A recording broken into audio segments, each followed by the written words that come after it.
We'll start, though, in Italy. Of course, a race to the top four very much hotting up with just 2 games remaining, and Juventus keeping themselves alive, just beating Inter by 3-2.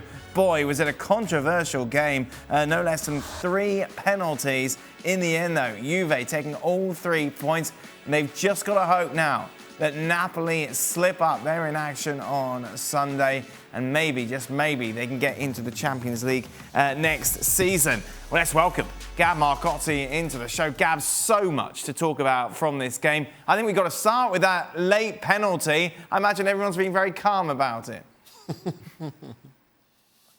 Yeah, no, nobody's upset anywhere about it. Look, the referee for tonight's game, his name is Calvarese, as in VAR, and we certainly saw a ton of it tonight. This was Cuadrado doing what he normally does, standing up Perisic, trying to go past him. But, guys, the way I saw it, he totally wins the penalty by extending his leg out into Perisic, and I think fooling the referee. Shaka?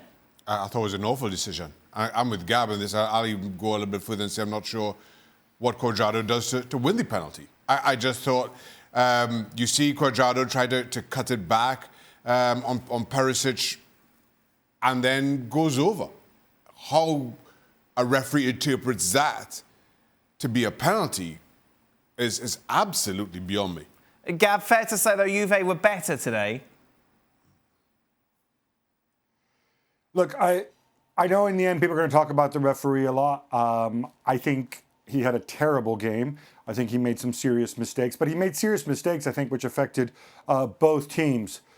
Were Juventus better? I don't know. I mean, certainly they showed fight until the end, which hadn't always happened. To me, though, there were shades of what we saw in their last outing when all that mattered, perhaps rightly, was getting the result. And that's what they went for.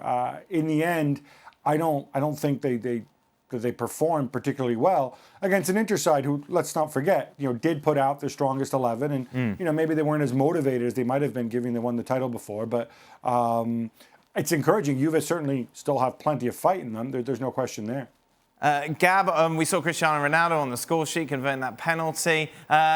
Rumours this week after his mum was talking about him wanting to go back to Sporting, or she wanted him back to Sporting. He's not going back to Sporting. Small correction, you didn't see him converting the penalty. You saw him having his penalty saved. No, that's very true. Thank you. Yes, putting the rebound very true. away. Yeah, that's so look, it counts as a goal from open play. But this is the elephant in the room, right? Cristiano Ronaldo, the clock is ticking on him. He wants to play Champions League football, you presume. He has another year left at Juventus. And there's a big call to make should they miss out on the top 4. I don't think anybody would begrudge Cristiano if he came up and said, you know what, guys, I hope you understand, I really want to play Champions League football. Let me go. Already in Portugal, they're talking about him going back to Sporting Lisbon, where, of course, they just won the Portuguese league. They'll be in the Champions League next year. That would be a tremendous story. Obviously, he'd have to take a huge pay cut to do that. I'm sure there'd be other teams interested as well. From Juve's perspective, they've set a price on his head of about 25 million euros, which may sound like a nominal fee when he's got a year left on his contract. But I don't know. I generally don't know if Cristiano goes to them and says, guys, I want to go. Would Juve be tempted to say, like, look, you can go and you can go for less simply because we're taking such a huge financial hit. We need to get your wages off, and we're going to off the wage bill, and we're going to rebuild. Equally, if Cristiano says, guys, I'm going to stay, I'm going to help us get back in the Champions League, and then we'll see where we are, I think Juve would be good with that too. I think Cristiano pretty much holds all the cards here. Thanks so much for watching ESPN on YouTube. And for more sports highlights and analysis, be sure to download the ESPN app. And for premium content and live streaming, subscribe to ESPN Plus.